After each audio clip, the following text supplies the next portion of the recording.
Right, I've actually started recording there, right? So we are just as Jimmy was one dipping you. Just as he was one dipping giving you just a tip, lad. Lads, how are we? You're both looking well. Jimbo, what's going on in your life, lad? All good, mate. All good. Just fucking same old, isn't it? And nothing but the rent, lad. You're giving me grief over me top there, mate. You're not happy, Mate, the amount of stick I got over my cardigan, that gilet is 10 times worse. No, you're not having it. You're not of course having it's not tank, because if I was wearing that gilet, I'd be getting yours. The colour of yours moulded into all different mad colours. Mine was nice, Nordic style cardigan, keep you nice and toasty. Will in my defence. In my defence here, it's a bit chilly in the old man cave, so I've just got cold, doesn't it? Yeah, so just a little something to keep me going. Tank, you were just off the phone with a good friend of yours who might be joining us a couple of weeks. Is that right? Yeah, big fucking Dino, legend of a man. Yeah, he's just been speaking to him then. Like, he phones me up every now and it's like we're just totally fucking opposite. Like, you've got a little fucking Scouser and a big 6'8" fucking big Brian Dean, and we're just the total opposite, but we've always got on great. And he phones me possibly once a week, puts the world to rights, and then he's like, right, I'm off now, lad, to buy some chicken. Like, okay, mate. But just, he says, what are you up to? I went, I'm just going to start the podcast. I said, you want to fucking jump on? He went, yeah, you should get me on that. I'll have a fucking... I said, it's not like a normal podcast, you know, mate, where I said, like, you've got a fucking... Jimmy just argues with everyone and says, I'm always right, and Jamie just tries to stop us fighting. I said, we swear, we fucking care, we throw politics. Just before you get on your rant, where's Brian Dean from? From by his. Because you just went, we're the opposite. I'm a Scouser, and then you think, and then you were going to say, like, he's a London, but then you went, oh, shit, I don't know where he's from. You had to change your mind. So, go on. What I mean is, like, you know, where's like, Dino from, lad? You speak to Dino and you speak to me, and but like, you wouldn't say that they get on really well, them two. I thought he That mean you, Tank. I'm pretty, you're ugly. I'm tall, you're short. Mate, you're Steve Martin, Jeffrey Barmer, and you're just the biggest mishmash of fucking roll-ups. I was going to say I'm thin and you're fat, but I'm not particularly thin and you're not exactly fat. So I stopped at that one. You're saggy as fuck. What you keep missing. Are you two all right there? Yeah.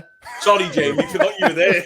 Fuck's sake, Jesus Christ! You can tell you're both giddy. I don't even know what I was going to say now. Something I was going to say. I was going to say something about Brian Dean, but the moment's gone now. Anyway, so no politics this week. We're going to try no politics, right? How could you have no politics when that cunt was come third in the jungle? Don't get me started, mate. Isn't it a joke? Bad, mate. You didn't vote for him, Tank, no? Can't stand him, mate. Honestly, it put me off watching it, but I do like it. And it did actually. It put me off watching a little bit of it. So we all sat down last night and watched it. Like, I mean, it's class. It is a great program, but his face just... And did you see the way they were getting onto him, where he kept turning his t-shirt to face the camera? Yeah. That is reason enough not to vote for somebody. To be fair, it's absolutely ridiculous. But no, we're the same. We love it in our house and be gutted now that it's over. But I don't understand how the British public can continue. The thing is, what you got to think about is it's Tory England, isn't it? Like middle-aged, older people watch I'm a Celeb. So apparently they're all voting for him 5 times on the app, like, so that's why he's got so far. I'm no Tory, lad. I'm middle-aged, but I'm no Tory. No, I'm not saying, no, I mean, like, you know, them ones, it's like the old X Factor, all the cool people never won, because it was never, like, kids voting, was it? It was always fucking... I used to vote for that. I went to watch Will Young in concert. I bet you did. Do you know, funny story on that, right? I was like, my sister said to me, I'll be honest, like, I really like Will Young. I thought he was all right. He had a good voice. Like, did he only make one song? Yeah, I think it was like 2 maybe at a push. Evergreen, solid. But anyway, I used to like him, and my sister was like, come to his concert. So I was like, all right. I said, will there be other fellas there? Like, I'm not going to be on my own. Like, she has control of who buys the tickets, but she was like, no, it's fine, absolutely fine. Turned up at the MEN, lads. When I say, like, there was no men there, and if they were gay lads. Like, it was just me, a load of women, a load of gay lads, and like, It was Will Young, Gareth Gates, and Zoe Burkett in concert. So yeah, not my proudest moments. Great singer though, like Will Young.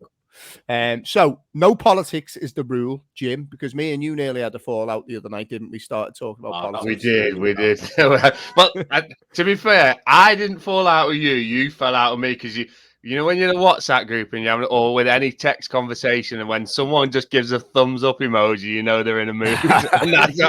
and that's what you did, lad. I was like, I'll leave this. I didn't even read it. I just seen there must have been 200 messages. I've not read these, lads, but I agree with Jamie. Yeah, so we'll try and stay clear of it. We'll just go the football route this week. So, lads, to be fair, look, I always moan about international football, but I have to say, Tank, it's been great entertainment, and there's been some cracking games, and it always seems for me, whichever games I don't watch has about 10 goals in it. I'm not doing, but it's doing my head. I was going to say, you stole my line.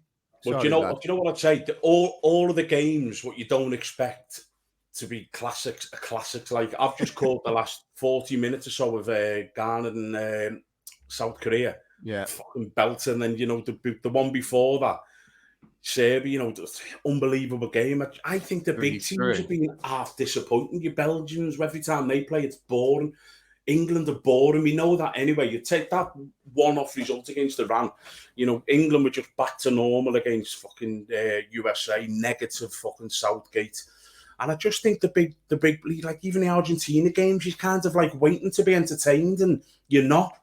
And then you watch Canada. For me, I'm devastated Canada's gone out because they're just a breath of fresh air. The way they play, the way they attack, the pace, the power they've got. It's like, it's just, I am proper gutted that they're out the tournament because they've been the best side to watch for me. Yeah, Canada killed me because I had them in my accumulator. They were my one risky bet. And then next minute, Davies heads them in front. So I was like, go on. I was on for 140 quid there. But Jim, what have you, because I think there is something in, and we're definitely going to come to Southgate. Don't worry. We'll come back to that, Tank. But I do think there is something in what Tank's saying there. Some of the teams that have the more established players who have probably been flogged like a dead horse and the legs have fell off, there is definitely something in it that the zip just isn't quite there so far for a lot of them.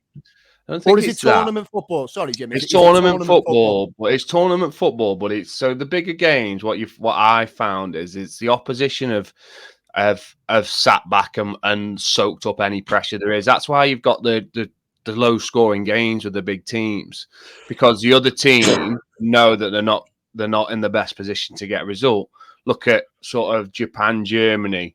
With Germany being 1-0 down, Japan had to come out and went and took the win. Same with when we played Iran. Iran was solid for like 35, 40 minutes. As soon as that first goal got in, they know they had to come out. Hence why we just picked them off. Yeah. That's why USA was so good. They were just so solid in their formation and their strategy that it just made it hard for England to play. Now, don't get me wrong, England didn't play well in any way, shape or form.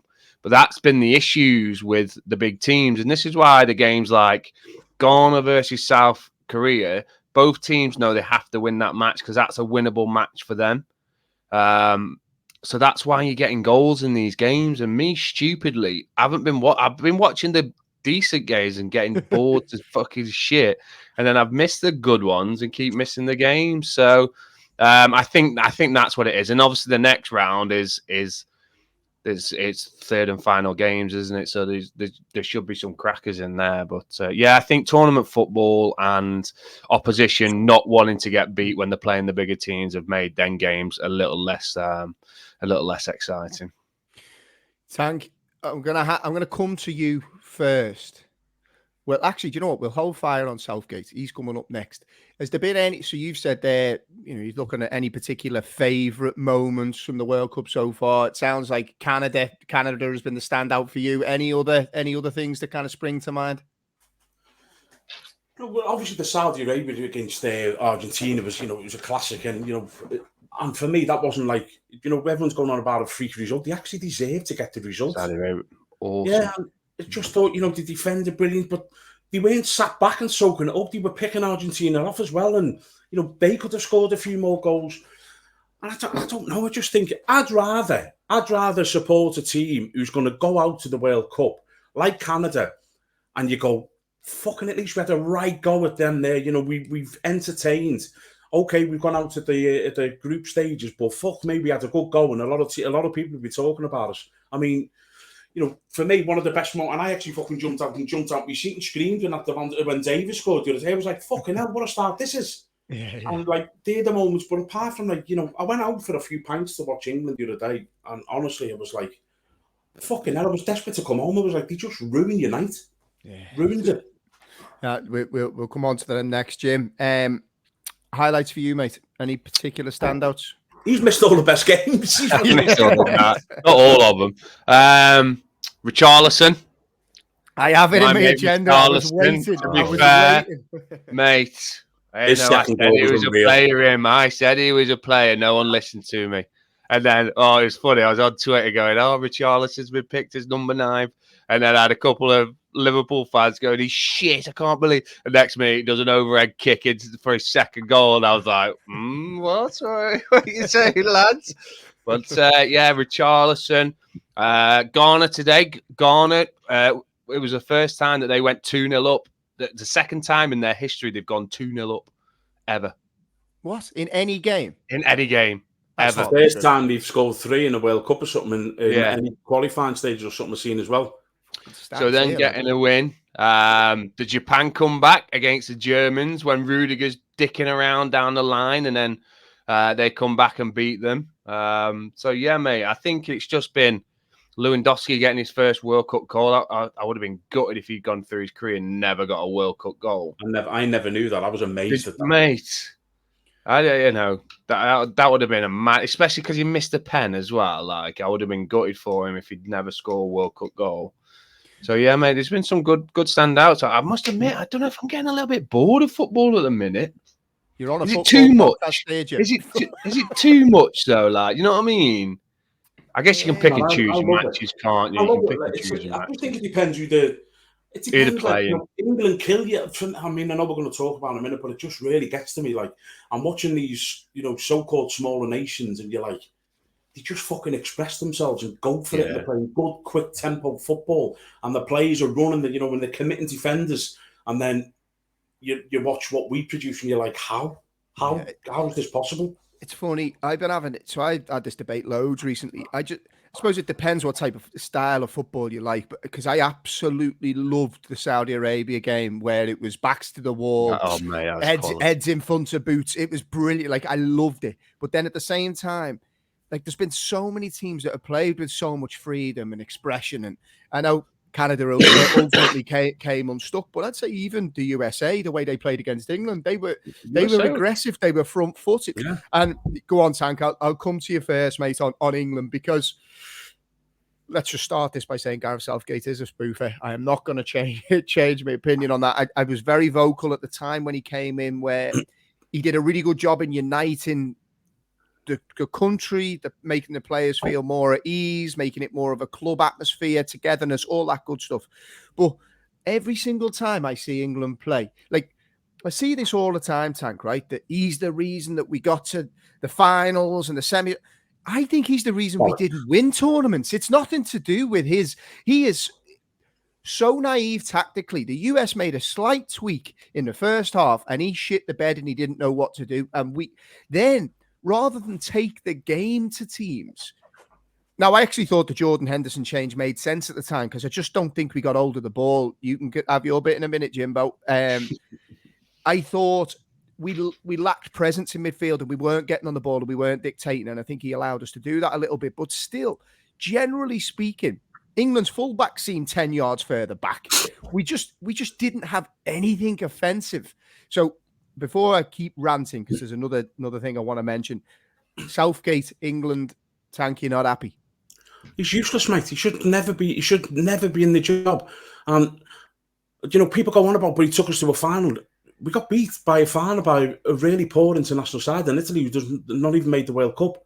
Italy, the poor side, a really aging side, and they they beat us. That was our golden chance to win something. And I just look, I was looking at the changes the other day, and I know, like, Henderson come on and done okay, but why is he coming on? Why is he coming on to win a game? Henderson is not the type of. I don't think he was coming on to win the game. I think that's the point. I know, but this is one of the main reasons why he should not be manager. You know, let's get it right. USA are inferior to England. You go player for player. They're fucking not nowhere near the level of the talent of what we've got in the squad. So why the fuck is a manager of England bringing on players to make sure we don't get beat by the USA? Just go and fucking qualify. Go and win the game. Go and bring Foden on. You need to win a game, and you've got probably one of the biggest talents I've seen in English football since possibly a Rooney to burst on the scene.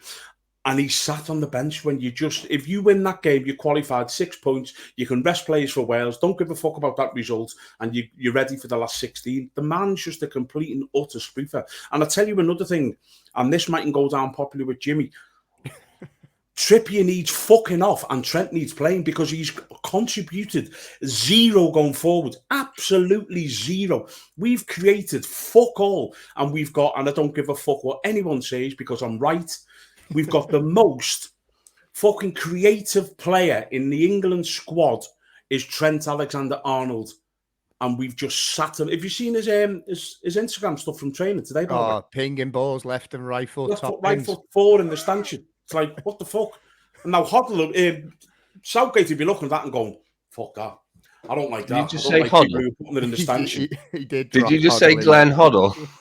Yeah, but then they're connected. So for me, Terry Venables is a good player. Trippier is a good player, and he's had a great season. Trippier is not as good as Trent Arnold. I don't give a fuck what anyone says. He's not. He's creative-wise, he's not. Free kicks, corners, set pieces, yeah. Trent can hit a ball from 80 yards on your fucking pubic hair to put you in on goal. I haven't got any, lad. Oh, you're a smooth man, Jimbo. Go on, lad. Yeah. Go ahead, boy. On what Tank was saying there, Jim, I agree with a lot of it. I have to say, there was one thing that stood out for me, and it's not just Southgate. As English people, are we a bit negative? Right. And by this, I mean, I was listening to, I think it was Lee Dix. I can't even remember who the commentator was, but there's been so much narrative that's come out of the back of this that it's like, it's always, well, we can't get beat. We make sure you don't get beat. Make sure you don't get beat. And is this half the problem? Why are we worried about not getting beat when we have the players? I would argue, bar the back four, which I don't think is great, comparatively speaking. You look at, let's say, for example, the centre-backs of France. You look at some of the bigger teams. Defensively, I think they're a lot more solid than us, better goalkeepers, the likes. But offensively, England are right up there with anyone in this tournament, I would say. Yet the line that always comes out is, yeah, but don't get beat. Is it just a bit passive? It's a bit negative. I think the team was set up the same it was set up for Iran. So we didn't go out there for a draw. Okay, I think we did, Jim. The fullback. I don't think we did. I don't think we did. No way we've gone out there with the same team expecting to sit back and hold like we ended up doing. I think USA caught us by surprise, and I think that he panicked and kept it as it was because we weren't conceding. Now, as you said earlier, this is tournament football. We're 4 games. We're 4 points after 2 games, having conceded a penalty and a shit goal. So, solid at the back, and we haven't really created much. But he's put a team out that should create chances, right? And they haven't done that. So this is where my gripe with Southgate comes. He made the complete wrong changes and at the wrong time. He makes them at the wrong time, too late in the game. I'm not sure I'm bringing Trent on because Pulisic was one of their best players. So if you bring Trent on, not that Trent can't defend, my point is I wouldn't want to be a right back coming on when Pulisic is on fire, looking to score, and then having to try and counteract that. Taking 5, 10, 15 minutes to get into the flow of things, and I think that would be difficult. I have no idea what he's doing bringing Henderson on. He didn't hold the ball. He didn't keep it as better than Bellingham or Rice. And how Foden is sitting there, I wouldn't know what to think. I wouldn't know what to think. It's even worse when he's come out and gone, it's not a Foden type game. What? So my issue, Jim. Every fucking game's a Foden game, surely.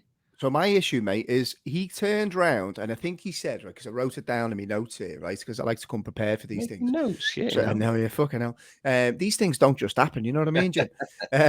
He said that he didn't want to play Foden because it was a position that he doesn't play for his club. So I will continue that by saying, well, Harry Maguire doesn't play fucking centre-back for his club. Trippier, he's played at left-back before. Walker, he's played right-hand side of a back three. So where's the consistency? It just feels like he's making it up as he's going along. Like he's looking for an excuse as to why he didn't bring him on, and the only thing he's thinking is Mason Mount, for all his faults, was closing down the best out of everyone. He was energetic and he was putting in the energy, as I said, Conor Gallagher would if he brought him on. You could put fucking Chris Akabusi in a fucking. Mate, I'm not saying. Energy. Listen, I'm not saying it's right. I'm saying that's why Mason Mount stayed on, and that's why he didn't bring Foden on.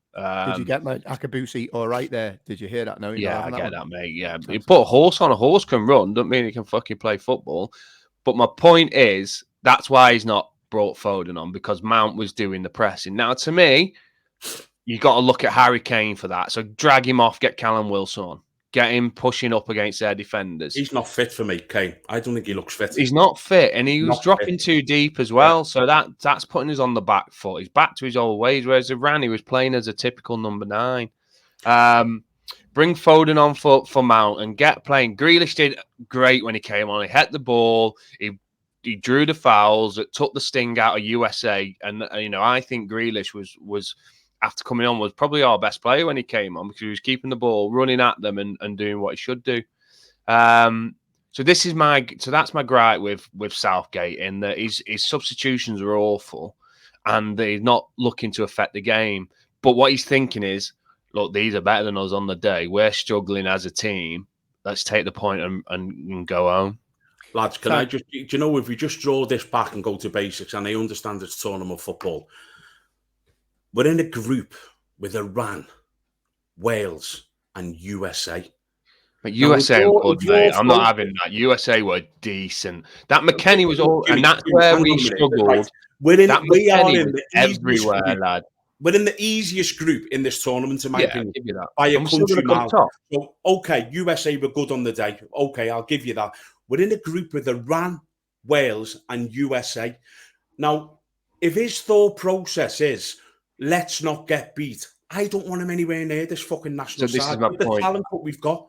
And that's Jimmy, he started that game. I agree with what Jamie said. He started that game.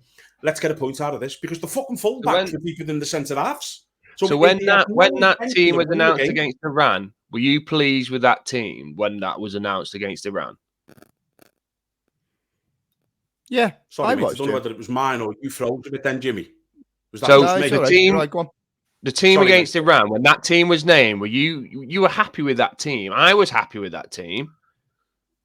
No, I'm not saying minus Foden. But I said Foden would come in. But after Iran, this is where the issues come in. So after Iran, and this is what I said to you boys, is my fear was Maguire, and it's still there, is Maguire has a half-decent game against Iran. He has a very decent game against USA. Now everyone's forgetting about his awful past 6 months, 12 months. And come up against someone else, he's going to get found out again, and he's going to cost us a game. So this is my point. So when that team was named against Iran, I was all right with it. I would have had Foden apart from Mount, but I think he had a knee injury. Iran, I think we spoke about it. We weren't happy about it. Shaw played, shouldn't be playing. Maguire played, shouldn't be playing. Who would you play instead of Shaw? I don't play Mount. I wouldn't play Mount. I wouldn't play Mount at all. I don't think Mount's okay. I know you're saying that he presses it, but fucking hell, this is an international level. You won't I wouldn't start Mount in any of the game because he presses. I don't want me attacker pressing. I want him scoring goals and creating chances and causing havoc against the opposition, not just because he can press. Foden must be sat there thinking, this can't be fucking real either. I'm not playing in this England side. So can I ask you something, Tank, right? Because this is how the other surprising thing for me, I would think, blow my own trumpet here, but I've got a decent read on football. I can watch a football match and get a good idea of what's the pattern of play, what's the objective here, who's playing well, who's playing bad, where's the gaps. I would think. I listened to Southgate's read on that game, and he was talking about how well we built from the back, and I'm like, what what game is he watching? I didn't think we built at all. Now, I don't think midfield-wise we offered enough, but the biggest glaring thing for me, if I was looking at that game as an analyst, I would be saying, and Jimmy touched on it rightly, Harry Kane is dropping too deep, right? So then when we have the ball and the midfield aren't showing, what we also have is fullbacks positions are far too deep. So the starting positions are too deep, and we don't have any runners in behind. Nobody is looking to penetrate at all. So we're particularly blunt. So if I'm looking at that, I'm saying, and I'm with you, Tank, right? Trippier's been brought in to be more defensively solid, and he's decent enough going forward. He has been for Newcastle, but he's not showing either of those things. He's been pretty weak defensively, in my opinion, and he's offering us nothing going forward. Whereas, if you have Trent Alexander-Arnold, and I agree with you, Jim, I wouldn't have brought him on, but I'd certainly be looking to start him now. Oh, against Wales, definitely. I'd be saying Trent at fullback and get runners in behind, or we need to have a difficult conversation around Harry Kane, who's not scoring goals, he's not affecting play, and he's basically playing a 10/8 in the positions that he's picking up. I want to see runners in behind, make us dynamic, and get Trent trying to pick them out. But, Tank, am I reading that all wrong? Because it just seems so obvious to fix. It is obvious. Look, it's like the Trent out. He has to play for me against Wales. He has to. Trippier's had a great season for Newcastle, but you watch all of Trippier's highlights for Newcastle. He's creating goals. The free kicks and set plays. It's not him bombing down the wing and whipping an unbelievable ball across the face of goal. It's free kicks, corners, and set plays. They're his highlights. So for me, Trent has to come in. You know, even we've spoke about this in the podcast about Liverpool before the World Cup was on, Jamie. I said to you all along, still, he has to play for Liverpool because he's the most creative player in that side. And he always will be. He's got that much fucking class. But I think you bang on about it. Kane, I think he's injured. I don't think he's fit. I think that's the problem. And when you're kind of like hiding or carrying stuff, you kind of change your game because I don't think his body's allowing him to run in behind. Now, for me, Foden and Saka or a Sterling, I'd actually put Sterling central. But his pacing behind against Wales, I'd go Sterling, Foden and Saka and just say to Trent, find them in the spaces behind because they're not great at the back, Wales. But you know as well as I do, Tank, Jim, just on this point, again, football basics here, right? But if you have somebody that looks to run in behind, and if you've got a Foden on the pitch, right? Let's say, like Tank's idea there, you're playing Sterling central. Sterling looks to run in behind 2 or 3 times. What does that make the back line do? Straight away, they're worried about the space in behind. They drop 5 yards. What does that do? That creates space for a Grealish, a Foden to operate in those kind of half spaces, to use an in vogue term. But it creates more space for your offensive players. Whereas if you're constantly having Kane drop in to a 10 position, their line can push up more. They know no one's going to run in behind. It just makes everything much easier from a defensive standpoint. Jim, is it a difficult conversation? Because realistically, Harry Kane's not getting dropped, and nothing's going to change there. He should be, but this is my point in selection because I don't think Southgate wants Callum Wilson to lead the line if Harry Kane gets injured, and this is why I would have picked a Tammy Abraham or an Ivan Toney because he would do it better than what Wilson will do, and that's not taking anything away from Wilson, but that he's not equipped to play the style that Southgate wants him to play. So, you know, this is where it's the selection is a bit ski-whiff for me. So I think Kane has to get dropped. I think Saka was running his balls off, you know, to defend Trippier and slightly in that they were bombing down that left-hand side and Saka was having to come all the way back with Robinson and Pulisic was looking to cut inside. So if I'm Trippier, I'm also thinking, fuck, if I bomb on here, I'm getting caught here because they're bombing down that left-hand side and that Robinson was free to maraud all the way down that left-hand wing. So he's probably gone shit. With us though, Jimmy, do you not think that should be like... It should be. I'm not saying it isn't. Like, and this is where we need to affect the game more, where our fullbacks are doing that. Yeah, we should be controlling the game, not America. Control the game and dictate the play. And I'm like, this is America. But the game dictates that, though, doesn't it? So if we're absolutely on fire and we're doing well, sometimes people just have bad games. So, you know, 7 of them lads having bad games, it affects the rest because they're the one that should be dictating that game. So Bellingham was miles off it. Rice wasn't his normal self. They're the two that dictate our game. Mount wasn't able to find the pockets as much as he could do, which allowed their fullbacks to bomb on, which meant Saka had to drop back, which meant Trippier wasn't bombing on. And then that affects our game. When Grealish came on and he was getting the ball and carrying the ball. So what Grealish did different to Sterling or Saka was he held on to it, drew the tackles, skipped past the player, and then play could build on. And that's what we were missing a lot of. And that's what I think Foden does better than Mount. He gets it and he drifts past players. So Kane needs to get dropped, and we need to switch it up for the Wales game, definitely. One thing just on that before we move on to the next topic, the most telling thing for me, right? I was watching Spain there, been watching them all the way through. Always got a soft spot for Spain. You're looking at Pedri and Gavi, right? They don't play for England. I bet you now, Southgate is not picking those two. He wouldn't, would he, Tank? He would not give those young players, technical, gifted players, he would not allow them to play in the heartbeat of his side. Absolutely no chance. It's just like, but it goes back to like the Foden, because Foden's are similar. Like Foden's are kind of our English equation to them. And, their manager's gone, right, you're 18 and 19 years of age. You are the heartbeat of this international side for me. And that's it. That's what you are. Where we're kind of... They're backed by the best CDM in the world. Like Busquets. Yeah, fucking hell, mate. He's old. Mate, if you got Busquets sitting there, I mean, we've got that with Rice. That's why I don't understand why Bellingham. Jimmy, if you've got a signing for whoever you support, because no one knows you support, right? You've got a signing now as a CDM. Who are you picking, Busquets or Rice? No, I'm not. Right now, who are you picking? Good question. Well, yeah, answer a question. I'm picking Rice. I am. So you're picking Rice. So we've got the best CDM. No, I know. Okay. But the reason I'm picking Rice is obviously he's younger. But Busquets has been there, done that, hasn't he? Let's be honest with you. Rice is better than Busquets now. He is better than Busquets, but Busquets is more experienced at it. So he knows that he's done it all his life. Busquets has done that role where he's had Iniesta, Xavi, Messi.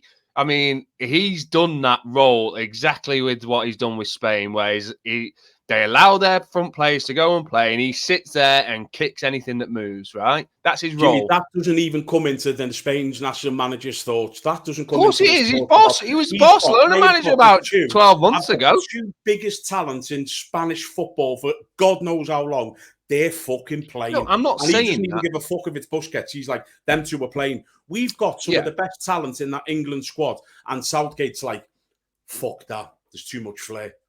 Why doesn't he just have a set of bollocks and just say to fucking Bellingham, Rice, Foden, as a midfield three, rip the fucking place up. Go on. Go express yourselves. That's it. I agree with you. I completely agree with you. 100%. But my point is, Gavi and Pedri are still, if I'm playing a CDM and I've got Busquets, I'm going to everyone else. Everyone, you go and do it. Because I know Busquets has got that know-how that if the ball breaks and we're loose, he's doing a little tactical foul, doesn't get booked for it, and everyone's able to get back. Rice over Busquets and we've got Rice, so there's no argument. No, again, Rice, so this is my point. If he plays Rice like that, I think that's how we should play Rice. I'm agreeing with you. But he's not got the balls to do it, whereas Luis Enrique obviously has. He trusts his CDM. Southgate's got no balls, basically. It drives me mad because we have got, I mean, with the attacking side of our, you look at the front six, if you like, of England. If you pick the absolute best players, they're all only young as well. You could have this core for the next 10 years, for the next 3 or 4 tournaments, and like he's kind of like just fucking it up to me. Just let them, unleash them. Just say to them, Rice, you protect, use, cause fucking carnage, go wherever you want to go. Did you see Canada? When the right back was playing left wing one stage and then they're slotting in, you're like, what the fuck's going on? But they all know what they're doing. They're interchanging. I swear to God, if that was Southgate, he'd be making 11 subs saying, you've all got to get off. I don't know where you're going. It is. It's a clash of styles. And I ultimately just think it comes down to the fact that I don't think he knows how to work with offensive-minded players. I genuinely... He's just doesn't get it. Like I think the biggest thing you could say is if Klopp or Guardiola, who are two of the most forward-thinking coaches in the world, had Foden, had Trent Alexander-Arnold, they're playing. Like if you look at all these, Spain, Brazil, all these teams, if Trent Alexander-Arnold was from those countries, he's playing in those teams. That's the thing you need to ask yourself. But look, Southgate's got no balls and he's a spoofer. We'll leave it there. Belgium, Tank, bit of a weird one with them, isn't it? Right? De Bruyne has come out the other day. I mean, I was watching him and I think I tweeted at the time, it was like watching an over 35's game. Like it was just drab, old, slow. De Bruyne doesn't seem happy. He's not playing well. He come out and said they're too old to win the World Cup. And now I think Vertonghen's come out and said maybe the forwards are too old to score goals. It doesn't look a happy camp there. Not a happy camp, but I have to agree with Vertonghen because he's come out and like dug them out, Kevin De Bruyne, and he's been woeful, by the way. Yeah. He's been fucking shocking. So I'm not surprised Vertonghen's come out and had to nibble back. But they look so bad, don't they? I mean, Canada absolutely fucking battered them off the park and somehow they got beat. But that's another one. Like they've missed a generation, haven't they? And I think that's what's going to happen to England because they should have won tournaments then. Like, I think it was De Bruyne said 2018. I mean, can you imagine saying that? What would you think about fans at home? 2018 was our time, not now. Like you fucking smack bang in the middle of a World Cup. Yeah, but strange. For me, they've gone as a generation talent. Do you know what it reminds me of? And I know it sounds bad. It can't, and this is not throwing shade at Liverpool in any way, shape, or form. But you know, Liverpool look leggy in centre midfield. Watching them reminds me. It's like that next cycle. It just needs the next wave of energy, and it seems like football is becoming a young players' game again. You know, these teams that are kind of front foot pressing. You know, legs in midfield, runners that run all over you. It does seem like there's a need for that. And Jim, with Belgium, maybe I'm doing him a bit of a disservice here, but is Roberto Martinez the man to get the best out of this Belgium team? Because they have criminally underperformed. They have no identity, and I don't really know what his CV. Does that CV demand that job? It seems like a strange appointment for me. I think from a Belgian point of view, as Tank said, they're all the generation they've lost it, haven't they? People like Eden Hazard I think he played about less than 10 games this season, and he's a captain, so that epitomises your start of it. Your captain doesn't play for his team and has been grossly overweight and unfit for the last year. Your two strikers, I mean, to be fair, I dug out Batshuayi and I was talking to my father-in-law about him and I was looking at his stats and everywhere he's fucking gone, he scored goals. He scored goals for Belgium. But if he's your front line, then, you may as well pack up and go home. Yeah, he'll score, but I think in the big games, he will go missing. Lukaku came on and looked about... Hey? Is he still a Chelsea player? No, well, this is what I was looking at. So I was like, fucking hell, he's been on about 8 loans. He went on 5 loans. He's at Fenerbahce now and scoring goals in the Turkish league, all said and done. But, if he, like I said, when you're coming up against decent defenders, he's always seemed to struggled in the Prem. But again, Lukaku came on. He looked about 95 stone. He looked like Purple Aki had come on. Never mind fucking Lukaku. I said that to my dad. When he come on, he was sweating like fuck. Mate, he was struggles like. He's like, so he was I said to me son when he came on, I said, Lukaku. Oh, sorry. I enjoyed that one. Fucking like that one, Jim, lad. That's a good dad joke, that lad. Thanks, mate. So you got him coming on. You got Vertonghen and Alderweireld in defence. Courtois had an absolute stinker again in the last game, so they're just and on to Martinez. I've heard this question before. Now the issue you've got is I don't think the Belgian FA have got any money, so I think it was the best of a bad bunch because although you got great talent, no one's going there for £1 million a year, are they? If you're a Jose or a Pochettino or someone like that, you've got to. You've got to try and get a young manager. And I think they were hoping that with Martinez, but with Thierry Henry behind him, that they might have something. And obviously it hasn't. It's failed. It's failed to come to fruition. But yeah, they're gone. They haven't. And they've been awful. One of the worst teams for me in the World Cup. Yeah. Tank, you'd go there for $1 million. Tank, you'd go there for $1 million. Me and Jimmy as your assistants. You imagine that? Jimmy'd have to be the water boy. You can wear that gilet, lad. You're fucking Southgate gilet. Right. Before we wrap up, I have to say one team that as a neutral, that I have very much enjoyed. And there's something about him that I don't necessarily warm to. I don't like it. The stories about his attitude seems a bit of a gobshite, full of his own importance. But France, Tank, you watch them play. You're talking about playing with expression and freedom. Like, Dembele, it looks unbelievable. Mbappe, like, as I said, he seems like a bit of a gobshite, but Jesus Christ, he's so talented. And those outside to inside runs, like, he's brilliant. And then I've said this for the last 3 years. Olivier Giroud is one of the most underrated footballers that I can remember. He is hold-up players, link play, scores goals, big goals, absolute nuisance. I think it was Van Dijk recently came out and said, hates playing against Giroud, always scores. I have to say that they, for me, aside from Brazil, I would say for France look like the team to beat for me. What do you think? I think France will take some stopping. I do. Even if I can't fucking say his name, the one at Juventus, who Man U tried to sign. Give it a go. Rabiot. He's a prick though, lad, by the way. So you don't want to sign him. Jimmy, look, I'm not being funny. He looks fucking good. Oh yeah. I'm not saying he's not a good player.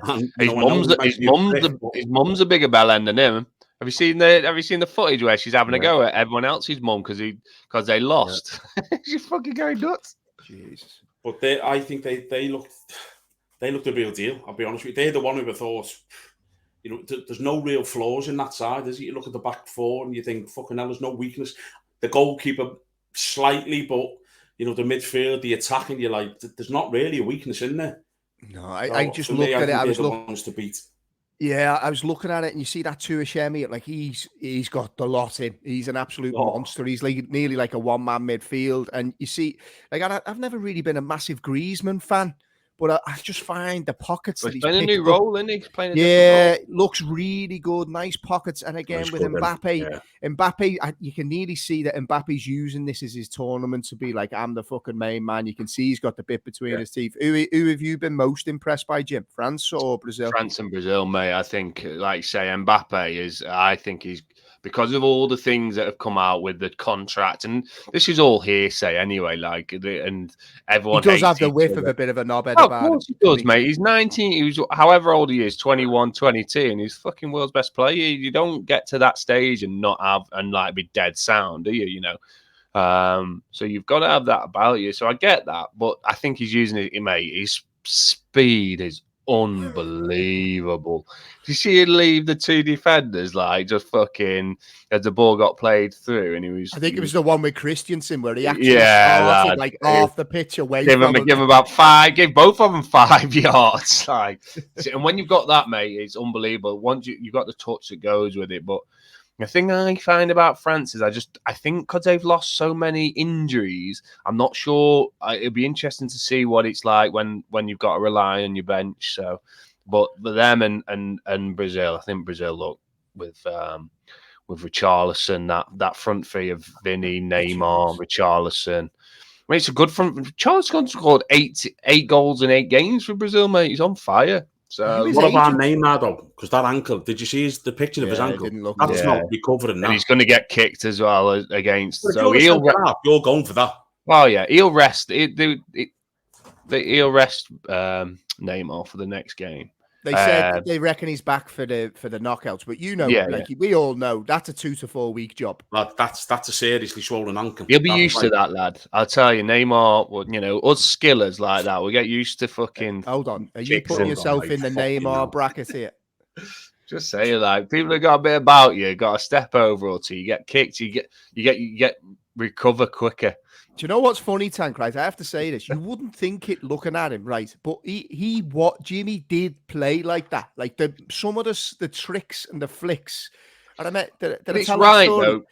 Did I tell that story, Jim, where you basically wound up that whole team where you were dribbling in and out of all of them, and then this one yard dog just kept trying to hoof him, and Jimmy actually at one point was running away from him, and he stopped mid-game and picked the ball up and gave it to the lad and said, you want the ball because it's the only way you're going to get it, basically. I enjoyed that one, Jim. I was playing with Carl the other week, and he's fucking some shit team, and they had some centre mids, and they had this one lad, and he was man marking me everywhere, and I did him. He must have fouled me about 6 times. 6 times he fouled me at this point. and I got the ball, and he came. You know, you can hear people stomping across to get you. I could hear him coming, so I faced him up, knocked it through his legs, just went, Megs, and he just like slapped me on the chest. and then he was going, and I went down, and he went to call my mate, who went, fucking hell, that's embarrassing. But he went, it's funny though, and he went, yeah, he's absolutely done me there. Did he? Yeah. But my point is, back to Neymar, when you get used to recovery because you get kicked so much. I'm not saying I'm in that, but when you play that sort of style, you have to recover quick because people will just boot you. I don't think he'll be playing the match tonight, but I think he'll be back for the knockout games. Or if they don't win tonight and they need him for the next match, he'll be back. Isn't this only their second game tonight? This is their second game, yeah. Yeah, I can't see him playing in the group stages again. He won't play tonight. He won't play tonight, and if they win, he won't play the next game. Because he won't need to. They'll already qualify. If they win tonight, they qualify, don't they? Can't wait for Portugal, Uruguay. Yeah, Darwin watch. Darwin. It was weird watching him in the first game, Tank, because he was kind of. It seems like they're trying to accommodate the old guard and I like Nunes from the left. Don't get me wrong, but Suarez, as much as I love him, the legs aren't there. Just fucking unleash Darwin down the middle and let him go. Let him run at teams. Yeah, it was actually. Listen, Suarez has been fucking for me the greatest number 9, like for a long time, probably since Ronaldo. I'd go that far. As an out-and-out number 9. Number 9. Stats and that, you know what I mean? I don't mean like Messi the way because they are more wide players, but when I watched him the other day, I was like, you just need to see, you know, don't you? Say, listen, I'll just use it as an impact or something, but he needs taken out because it was quite sad. Yeah, it's funny. They're saying now as well. Uruguay, you know, as well. Yeah, they have. Inside, like Valverde's been absolutely unbelievable for Real Madrid. Yeah, they got the nice fucking Golden was still playing when he. I was going to say they got the nice mix. Where's he in? Where's he playing? Just seen this big slobhead, and it hit the post, and I was like, "What?" I think he's in Italy, isn't he? That Godin. Is he? He must be on testosterone. Player, by the way. He must be on testosterone or something keep allegedly to keep going. You know what I mean? At his age, but it's funny now they're saying, aren't they, with Messi? He's obviously going to the States for Beckham's team. They believe is his next move, and as part of the contract, supposedly Suarez is meant to be going. Tank, that's part of the deal, and I believe Cesc Fabregas as well. He wants 2 of his boys to go with him. Good luck, Phil Neville. Yeah, dealing with those. He goes. Phil Neville's like a guy at Southgate. He'd be playing Messi left back, left wing back. Before we wrap up, Tank, how's Jack's week been? Have you been following him around the country? Yeah, they played. Lads, they played Sheffield United away. I fucking caught up with Jack Lester like I used to. Are you allowed to tell the story? Yeah, but you should have seen the referee was really bad, like shocking. So I was stood with Jack at the bottom of the goal where Burnley were attacking, and like the left back for Burnley's run in, and he's kind of like, this lad's just fucking in the box. It's just shoved him from behind. It's like the most blatant pen you'll ever fucking see in your life. And the lad's half a quiet kid. He's just totally lost the fucking plot, like totally lost it to the referee. And he's just jumped up and he said, it's a fucking it's a fucking foul, you fucking blind, stupid, cheating cunt. But like, listen, like, screamed the whole thing down, and Jack went, I might be a red.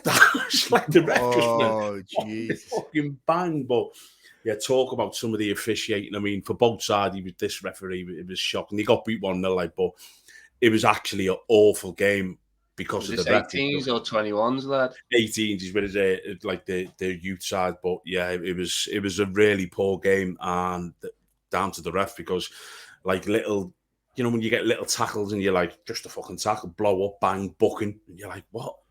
Just ruin the game. But yeah, he's off. He's been a dentist today, so I'm taking him back to Burnley tonight to get rid of him again. He's doing me head in. Will you get back for the footy? I fucking had to change him. I said I want to leave at 6 to get back. You know, I'll at least catch all the second half. Yeah, I need to have that conversation with my missus about there's going to be another few games on. Yesterday was tough for me, Jim. I'll be honest. 18 days. We have this unwritten rule in my house, right? Because I'm so fucking busy from Monday through to Sunday's my day off. Once my lads had this footy in the morning, it's like it's an unwritten rule of like Dad's going to sit down and chill, and you know, everyone kind of does their own thing and leaves me to it. So Noreen went and did the missus went and did the big shop yesterday, right? So she left come back 2 hours later. She left, I was watching football, sat in my seat, right? And she come back and I was still watching football. And she's like, have you not moved and just been watching football this whole time? I was like, that is exactly what I have done, basically. It's hard, isn't it? It is, mate. Jim, any plans for you? Birthday this week, lad. Your birthday Wednesday, my birthday Friday. That's it, lad. Yeah, you kept that quiet, Jamie. Yeah, I'm not. We went out for dinner at the weekend there on Saturday night. Yeah, I'm more of a low key birthday. I think when you get older, mate, you make less. How old was you? I actually didn't know. I had to. Don't laugh. I had to text me mum because I was like, "How old am I now, mum?" I'm 30. I will be 38. I will be 38. Yeah. What about you, Jim? 37, mate. I'm a year younger. I took a year out, didn't I? You did as well, I think. Yeah, 38 years out. When's your birthday, Jim? 37 Friday, so out for some tea. I'm out Saturday night, lads. I'm partying. Oh, go on, lad. I'm out with the boys in Gloucester, of all fucking places. Jesus. Gloucester. Yeah, mate. Middle class off that. Mate, God knows how. Hey? Just send us a picture in the WhatsApp. I will. I'm in the process of deciding what to buy for it. So I'm gonna get my garms ready for Saturday. Gloucester won't know what's hit it. Oh, Saturday, fucking hell, yeah. It's Jack's birthday on the 7th. I'm taking him, got him fucking ringside seats for Tyson Fury. Are you going Saturday? Where is it? Wembley, Tottenham. Stadium, yeah. Forgot about that. Come get a taxi to Gloucester afterwards, lad. I was going to say Tank and Jimmy do Gloucester. Jack will fill him in, Jamie. Right, lads, I've got to wrap this up because you know what it's like. Got bits to do. We're over 45 minutes, so it's been a pleasure as always. Looking forward to next week's already. I'm going to keep this wrap up nice and short. Thank you, everybody, for listening. If you wouldn't mind doing us one favor this week, if you can go to the YouTube channel, press subscribe, leave a nice little comment under the video, or just tell one of your mates about the podcast. That would be a massive help and very much appreciated from all of us. So with that, I hope you enjoy the rest of the games on for the rest of this week. You look after yourselves, and we will be back with you next Monday on the Boot Room Podcast. All the best. Take it easy, boys. Cheers, lads.